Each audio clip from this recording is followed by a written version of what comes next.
तर जे last session झाला त्यामध्ये आपण प्रेग्नन्सी इंड्यूस हायपरटेन्शन जे आहे त्याच्यामधले जे 19 एमसीक्यूज आहे, जे स्पेशल एमसीक्यूज होते ते आपण बघितले. आता त्याचे रिमेनिंग पुढचे जे 20 एमसीक्यूज आहे हे आपण एक्लिम्शियाशी रिलेटेड बघू. आणि एक्लिम्शियाचे जे मॅनेजमेंट असेल, एक्लिम्शियामध्ये जे कन्व्हर्जन्स येतात त्यामध्ये जे त्याचे स्टेजेस दिले आहेत त्याच्यावरून इथे क्वेश्चन्स पुट गेले आहे. तर सगळे जे महत्त्वाचे क्वेश्चन्स आहेत 20 क्वेश्चन्स आपण इथे डिस्कस करू. ठीक आहे. तर इथे जे नेक्स्ट 20 क्वेश्चन आहे तो आहे व्हॉट इज एक्लिम्शिया. तर एक्लिम्शिया बद्दल आपण ऑलरेडी डिस्कस केलं आहे की एक्लिम्शिया काय, it is a complication of pre eclampsia. म्हणजे सिंपल मध्ये जे प्री एक्लिम्शिया आहे हे ट्रीटेबल मॅनेजेबल कंडिशन होती आणि याला जर व्यवस्थित अर्ली टर्म मध्ये अर्ली पिरियड मध्ये ट्रीट नाही केलं, त्याला मॅनेज नाही केलं तर त्याचं रूपांतर हे एक्लिम्शिया मध्ये होतं. आणि एक्लिम्शिया मध्ये सगळ्यात महत्त्वाचं काय की त्या वुमनला जर तिथे टोनिक क्लोनिक सीजर्स किंवा कन्व्हर्जन्स येत असेल, सगळ्यात महत्त्वाचं लक्षात ठेवायचं, जर कन्व्हर्जन्स शब्द आला किंवा सीजर्स आला किंवा फिट्स आले तर हे कशाला डिनोट करते, याचं डायग्नोसिस काय राहील, ते एक्लिम्शियाला डिनोट करेल. ठीक आहे. तर एक्लिम्शिया काय, pre eclampsia complicated with generalize tonic clonic seizures. म्हणजे प्री एक्लिम्शियाचं कॉम्प्लिकेशन आहे आणि या ठिकाणी क्लोनिक क्लोनिक सीजर्स म्हणजे कन्व्हर्जन्स असतील, सीजर्स असेल किंवा फिट्स असेल तर त्याला आपण काय म्हणतो, त्याला आपण एक्लिम्शिया म्हणतो. ठीक आहे. त्यानंतर जो नेक्स्ट क्वेश्चन आहे, the first assessable objective sign of a convulsions in a client with eclampsia. म्हणजेच काय की जे वुमन आहे ती जर एक्लिम्शियाच्या कन्व्हर्जन्स मध्ये जात असेल तर त्यापूर्वी ती काही वॉर्निंग साइन शो करते. आपण जे एक्लिम्शियामध्ये जे आपण स्टेजेस बघितल्या कन्व्हर्जन्सच्या त्यामध्ये प्री मॉनिटरी स्टेज होती. सगळ्यात पहिले काय होती, प्री मॉनिटरी स्टेज. आणि त्यामध्ये ती वुमन जी आहे त्या वुमनचं जरी ब्लड प्रेशर हे वाढून असेल पण त्या ठिकाणी ती कन्व्हर्जन्स मध्ये जायच्या पूर्वी काही तिथे वॉर्निंग साइन शो करेल. आणि त्यामध्ये जे सगळ्यात महत्त्वाचं वॉर्निंग साइन होतं ते काय होतं, rolling of eyes, rolling of the eyeballs to one side with a fix stare. म्हणजे ती वुमन जे आहे तिचे आईज जे आहे ते एका साइडने जाईल, वन साइडने जाईल आणि ते फिक्स राहतील. सोबतच हेड जे आहे ते सुद्धा वन साइडने जाईल आणि तिथे ते फिक्स राहील. तर सगळ्यात महत्त्वाचं जे साइन आहे, सगळ्यात पहिलं जे साइन आहे कन्व्हर्जन्स मध्ये जायच्या पहिले ते कुठलं आहे, rolling of the eyes to one side with a fix stare. ठीक आहे.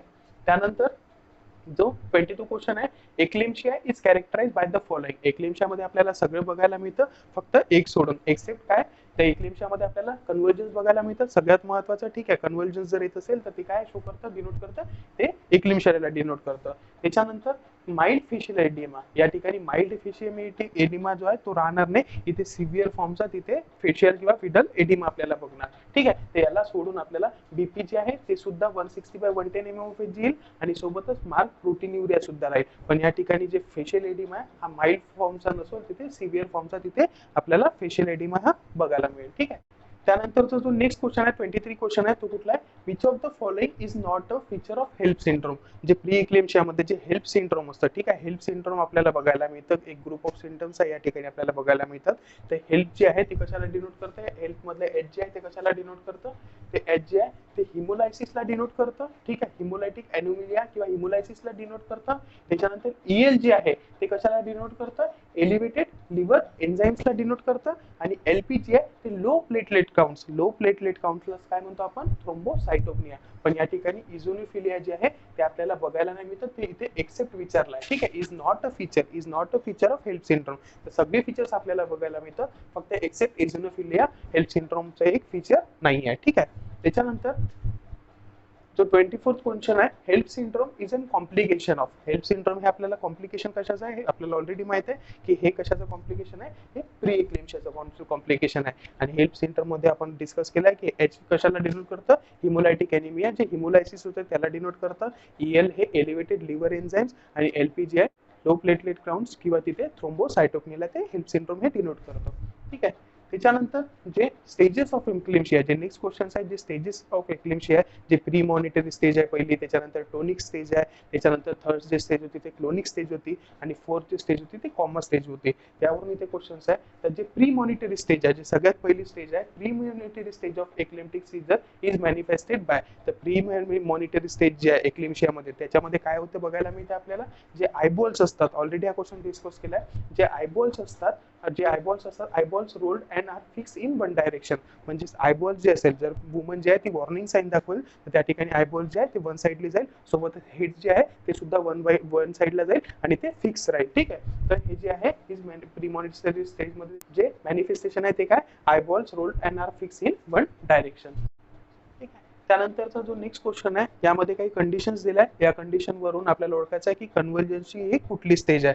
तर इथे if eclampsia patient goes into tonic spasm, The trunk of his tonus, limbs are flexed and hands are clenched, then this stage is known as. म्हणजे simply यामध्ये विचारलंय जर woman जे आहे कन्व्हल्जन्स मधून जात आहे आणि त्या कन्व्हल्जन्सच्या दरम्यान तिथे जे टोनिक स्पाझम असेल म्हणजे ते जे व्हॉलेंटरी मसल आहे त्या वुमनचे ते टोटली कॉन्ट्रॅक्ट झाले, स्पाझम झालाय आणि सोबतच त्या वुमनने ब्रिजिंग पोझिशन घेतलाय, एक ब्रिजिंग प्रकारचं पोस्चर घेतलाय, एक ब्रिजिंग पोस्चर आहे त्या वुमनचं, हे जे चेस्ट रिजन आहे ते सुद्धा एलिव्हेटेड आहे, जे लिम्स आहे ते फ्लेक्स झाले आहे, हँड जे आहे त्या आतमधल्या भागाने क्लेन्स झाले आहे. तर ही जी कंडिशन आहे, ही जी स्टेट आहे, ही जी स्टेज आहे एक्लेम्शियाची ती कुठली स्टेज आहे, या कंडिशनमध्ये, या कंडिशनला आपण टोनिक स्टेज मध्ये म्हणतो, या कंडिशनला आपण टोनिक स्टेज म्हणतो. जर फक्त इतकं लक्षात ठेवायचं टोनिक स्टेज मध्ये, तर टोनिक स्टेज विचारली तर ते कशाला तर ट्रंक ऑफिस टोनस असेल हा शब्द असेल म्हणजे एक ब्रिजिंग पोस्चर असेल तर हे कुठे कुठे बघायला मिळतं आपल्याला टोनिक स्टेज मध्ये कन्व्हर्जन्सच्या किंवा एक्लिम्शियाच्या.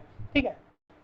त्यानंतरचा जो नेक्स्ट क्वेश्चन आहे इथे, in eclampsia voluntary muscle undergo alternate contraction and relaxation then this stage is known as. म्हणजे सिम्पली एवढंच लक्षात ठेवायचं की जर व्हॉलंटरी मसल हे फक्त स्पाझम होत असेल तर त्याला ते कुठली स्टेज म्हणतो आपण, टोनिक स्टेज. पण सोबतच व्हॉलंटरी मसल जर कॉन्ट्रॅक्शन सुद्धा होत आहे आणि रिलॅक्सेशन सुद्धा होत आहे तर हे जी स्टेज आहे कुठली स्टेज आहे, ही क्लोनिक स्टेज आहे. आणि हे स्टेज कुठपर्यंत राहते, 1 to 4 मिनिट्स पर्यंत राहते. आणि सगळ्यात महत्वाचं कॉन्ट्रॅक्शन आणि रिलॅक्सेशन मुळे जे जॉ मसल्स असेल हे सुद्धा तिथे व्हॉलंटरी कॉन्ट्रॅक्शन आणि रिलॅक्सेशन होईल, म्हणून तिथे जे आहे टंग बाईटचे भरपूर जास्त चान्सेस असतात आणि या स्टेजमध्ये ब्लडी सिक्रेशन्स येऊन ऍस्पिरेशनचे सुद्धा तिथे जास्त चान्सेस असतात. ठीक आहे.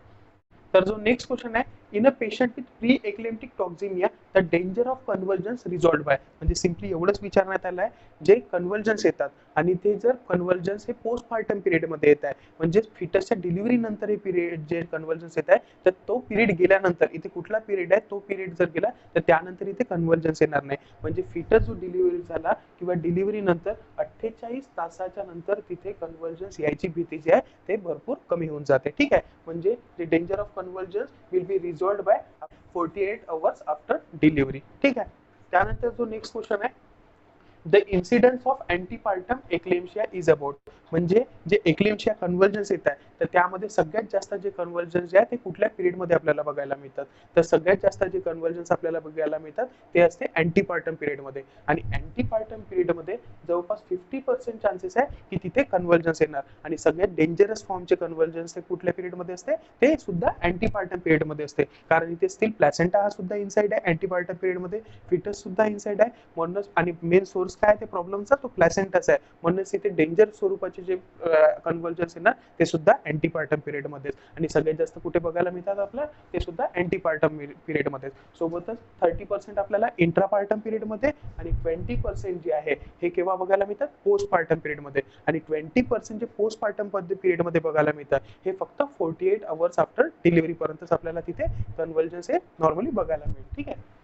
त्याच्यानंतर जो 30 क्वेश्चन आहे, जो नेक्स्ट क्वेश्चन आहे, which is the drug of choice for the management of eclampsia.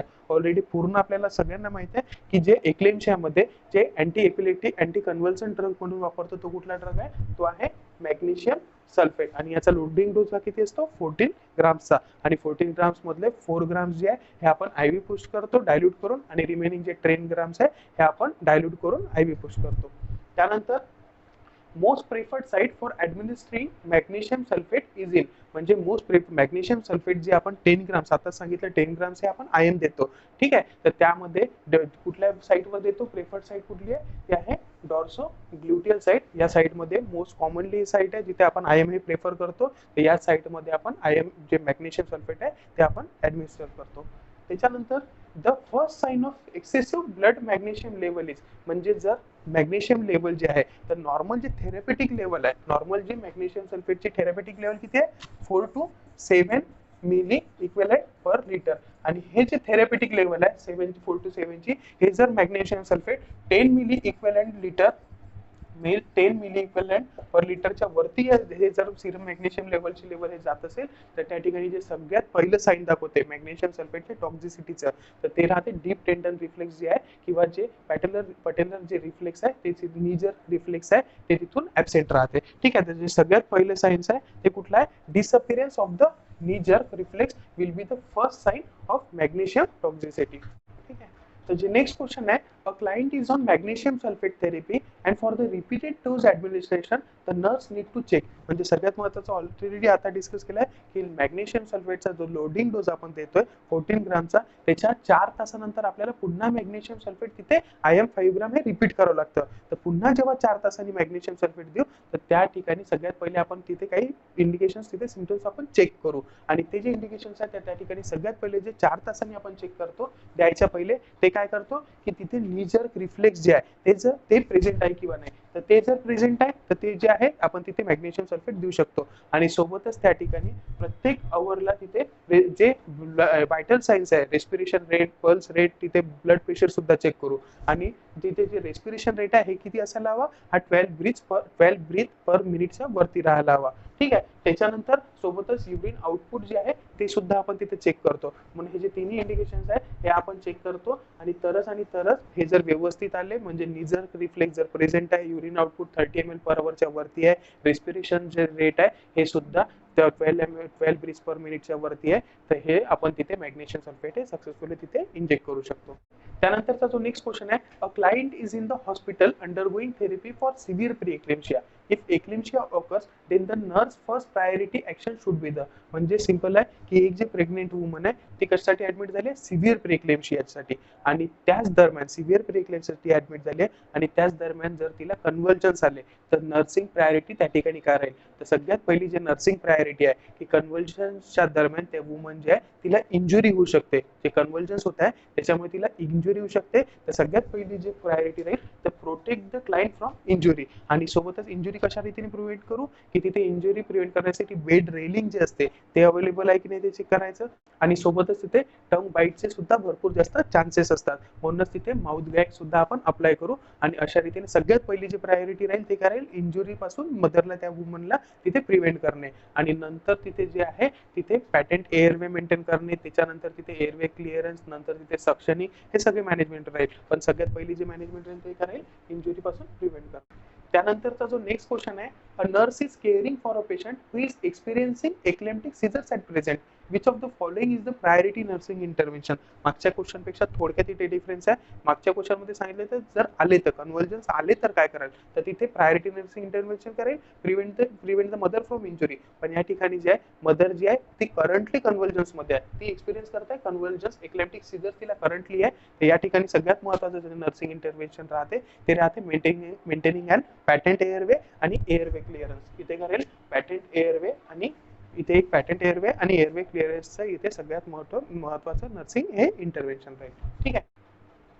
तर जो नेक्स्ट क्वेश्चन आहे, अँटीडॉट फॉर मॅग्नेशियम सल्फेट टॉक्झिसिटीज. तर जे अँटीडॉट दिल्या जाते मॅग्नेशियम सल्फेटसाठी, जे अँटीडॉट दिल्या जाते म्हणजे टॉक्झिक लेवल जे आहे, टॉक्झिसिटी त्याची वाढली तर त्या ठिकाणी जे प्रिस्क्राईब ड्रग आहे तो कुठला आहे, कॅल्शियम ग्लुकोनेट दिला जाईल. आणि जे मॅग्नेशियम सल्फेटची टॉक्झिसिटी म्हणजेच काय की जे नॉर्मल जे थेरॅपेटिक लेवल आहे त्याच्यापेक्षा जर वाढली, नॉर्मल 47 आहे आणि 10 झाली, त्याच्या 10 पेक्षा वरती राहिली तर तिथे सगळ्यात पहिले जे साईन आहे तिथे नी जर जे रिफ्लेक्स आहे ते चालले जाईल. आणि 12 मिली इक्वेलंट पर लिटरच्या वरती गेलं तर त्या ठिकाणी काय रेस्पिरेटरी डिप्रेशन होईल, 10 ब्रीथ पर मिनिट पेक्षा कमी राहील किंवा 12 ब्रीथ पर मिनिट पेक्षा कमी राहील. आणि तेच जे मॅग्नेशियम सल्फेटचे सिरम मॅग्नेशियम सल्फेट लेवल आहे ते 15 मिली इक्वेलंट पर लिटरच्या वरती गेलं तर त्या ठिकाणी कार्डियक अरेस्ट सुद्धा येऊ शकते. ठीक आहे. त्यानंतरचा जो नेक्स्ट क्वेश्चन आहे, in an eclamptic mother fluid intake should not be more than. Already माहिती आहे की एक्लेम्शिया कंडिशन आहे म्हणजेच काय की प्रोटीन युरिया सुद्धा भरपूर जास्त आहे. आणि सगळ्यात महत्त्वाचं त्या वुमनला इथे सिव्हिअर एडिमा सुद्धा आहे. आणि या ठिकाणी जितकं जास्त आपण फ्लुइड देऊ तितक्या जास्त प्रमाणात फ्लुइड जे आहे प्लाझ्मा व्हॉल्यूम वाढेल आणि तिथून ते फ्लुइड जे आहे ते इंटरस्टिशियल स्पेसमध्ये येईल, म्हणून तिथे एडिमा अजून जास्त प्रमाणात वाढेल. म्हणून इथे फ्लुइड जे आहे ते रेस्ट्रिक्शन मध्ये देतात, काहीच प्रमाणात देतात, थोडक्यात देतात. आणि जे थोडक्यात देतात ते किती देतात, प्रिव्हियस 24 अवर्सचा युरिन आउटपुट जो आहे तो चेक करू आणि ते जेवढा असेल आणि सोबतच त्यामध्ये आपण 1000 ml ऍड करू. तर जो नेक्स्ट क्वेश्चन आहे, and pregnant mother receiving magnesium sulphate for the management of eclampsia the following findings determines that the woman is experiencing toxicity. एक जे मदर आहे ती एक्लिम्शियाच्या दरम्यान मॅग्नेशियम सल्फेट जे आहे हे ती ट्रीटमेंट रिसीव्ह करत आहे आणि मॅग्नेशियम सल्फेट जे आहे ती रिसीव्ह करताना कुठली अशी फाइंडिंग आहे जे डिनोट करते की त्या वुमनला मॅग्नेशियम सल्फेटची टॉक्झिसिटी झाली आहे. ठीक आहे, तर ते जे सायन्स आहे त्याच्यावरून आपल्याला ओळखायचं आहे की कुठली हे साइन जे आहे ते इंडिकेट करते की ते जे आहे वुमन मॅग्नेशियम सल्फेट पासून टॉक्झिसिटी तिला क्रिएट झाली आहे. तर सिरम मॅग्नेशियम जे लेवल आहे हे जर 6 milliequivalent per litre show होत आहे तर हे काय नॉर्मल थेरपेटिक लेवल आहे. 4 to 7 milliequivalent per litre ही काय होती, हे नॉर्मल रेंज होती. हे नॉर्मल रेंज होती की मॅग्नेशियम सल्फेटची तिथे कुठल्याच प्रकारची टॉक्झिसिटी क्रिएट नाही झाली आहे. प्रेझेन्स ऑफ डीप नीड टेंडन रिफ्लेक्स. ठीक आहे, जर त्या वुमनचा डीप टेंडन जे रिफ्लेक्स आहे ते प्रेझेंट आहे तर ते सुद्धा युजुअल फाइंडिंग आहे, नॉर्मल फाइंडिंग आहे की त्या वुमनला कुठल्याच प्रकारची मॅग्नेशियम सल्फेटची टॉक्झिसिटी नाही झाली आहे. पण सोबतच जर रेस्पिरेशन रेट जे आहे त्या वुमनचा 10 ब्रीथ पर मिनिट असेल, ठीक आहे, तर हे इंडिकेट करतं की त्या वुमनला मॅग्नेशियम सल्फेटची टॉक्झिसिटी झाली आहे. कारण नॉर्मल जे फाइंडिंग असते मॅग्नेशियम सल्फेट दिल्यानंतर आपण बघतो की त्या वुमनचा जो रेस्पिरेशन रेट आहे हा 12 ब्रीथ पर मिनिटच्या वरती असावा आणि जर तो 12 ब्रीथ पर मिनिटच्या कमी असेल तर ते इंडिकेट करते की मॅग्नेशियम सल्फेटची जी लेवल आहे, मॅग्नेशियम सल्फेटची जी टॉक्झिसिटी आहे ते 12 मिली इक्विव्हॅलेंट पर लिटरच्या वरती गेली आहे म्हणून. ठीक आहे, तर याचं जे आन्सर आहे जे अनयुजुअल फाइंडिंग ते कुठली आहे, respiration rate of 10 breath per minute. त्यानंतर the importance of measuring the intake and output of a woman admitted with the toxaemia of preeclampsia is to. म्हणजे सगळ्यात महत्त्वाचं जे आहे जे इनटेक आणि आउटपुट आपण घेतो मॅग्नेशियम सल्फेट जर थेरपी ते वुमन रिसीव्ह करत आहे तर त्या ठिकाणी आपण इनटेक आणि आउटपुट का बरं करतो. आपण ऑलरेडी आपण ब्रीफमध्ये डिस्कस केलं याच्याबद्दल की युरिन मॅग्नेशियम सल्फेट दिल्यानंतर युरिन आउटपुट नाही वाढत, मॅग्नेशियम सल्फेट दिल्यानंतर युरिन आउटपुट नाही वाढत, पण जे मॅग्नेशियम सल्फेट आपण इंजेक्ट करत आहोत तर ते मॅग्नेशियम सल्फेट जे आहे ते किती प्रमाणात युरिन मध्ये बाहेर निघते. ठीक आहे, तर जितक्या जास्त प्रमाणात युरिन आउटपुट राहील तेवढ्या जास्त प्रमाणात मॅग्नेशियम सल्फेट जे इंजेक्ट केलंय ते आपलं बाहेर निघून पडेल. पण त्या वुमनचं जर युरिन आउटपुटच कमी राहिलं तर मॅग्नेशियम सल्फेट काय होईल, बॉडीमध्ये फ्लो होत राहील. ठीक आहे, तर म्हणून इथे आपण कशासाठी बघतो, it shows the relationship between the intake and output. It shows, आपण युरिन आउटपुट कशासाठी बघतो, it shows the relationship between the intake आणि आउटपुट साठी. त्याच्यानंतर parameters need to be monitored in a client receive magnesium sulphate. जे आपण magnesium sulphate देतोय त्यामध्ये जे आपण मॅग्नेशियम सल्फेटचा लोडिंग डोस दिला, ठीक आहे, 14 ग्रामचा, त्याच्यानंतर 4 तास थांबायचा आहे. तर त्या 4 तासात आपण जे पॅरामीटर्स कंटिन्युअसली वॉच करत राहतो तर ते पॅरामीटर्स कुठले आहे, ते व्हायटल सायन्स जे आहे त्या वुमनचं जे व्हायटल सायन्स आहे ते आपण अवरली हाफ अवरली तिथे व्हायटल सायन्स घेऊ, रेस्पिरेशन घेऊ, ठीक आहे, आणि ब्लड प्रेशर मॉनिटर करू. प्रत्येक अवरला तिथे युरिन आउटपुट मेजर करू, अवरली युरिन आउटपुट घेऊ आणि त्यानंतर इथे डीप टेंडन जे रिफ्लेक्स आहे प्रत्येक 4 तासानंतर जेव्हा देऊ आपण त्याच्या पहिले आपण डीप टेंडन रिफ्लेक्स तिथे चेक करू आणि ते जर प्रेझेंट असेल तरच आपण तिथे मॅग्नेशियम सल्फेट हे इंजेक्ट करतो. तर all of the above parameters are check before giving magnesium sulphate. ठीक आहे, त्याच्यानंतर जो नेक्स्ट क्वेश्चन आहे, the nurse administer injection magnesium sulphate to a woman with preeclampsia. What medication would the nurse should have available to counter magnesium sulphate toxicity. म्हणजे जर nurse जी आहे ती magnesium sulphate जर इंजेक्ट करत आहे आणि त्या दरम्यान जर तिला माहिती असावं की त्या दरम्यान जर मॅग्नेशियम सल्फेटची टॉक्झिसिटी क्रिएट झाली, ओव्हरडोस झाला, मॅग्नेशियम सल्फेटची टॉक्झिसिटी क्रिएट झाली, तर त्यासाठी जे अँटीडोट तर तो जो ड्रग असतो तो कुठला असतो, कॅल्शियम ग्लुकोनेट. ठीक आहे, कॅल्शियम ग्लुकोनेट जो आहे तो ॲज अन अँटीडोट वापरला जातो मॅग्नेशियम सल्फेटच्या टॉक्झिसिटीसाठी. ठीक आहे, तर अशा प्रकारे प्रेग्नेन्सी इंड्यूस हायपरटेन्शनमध्ये किंवा हायपरटेन्शनल डिसऑर्डर्स ड्युरिंग प्रेग्नेन्सीशी रिलेटेड जितके काही महत्त्वाचे 40 MCQs होते हे आपण डिस्कस केले आहे. होप सो तुम्हाला आवडले असतील आणि समजले सुद्धा असतील. ठीक आहे, थँक्यू सो मच.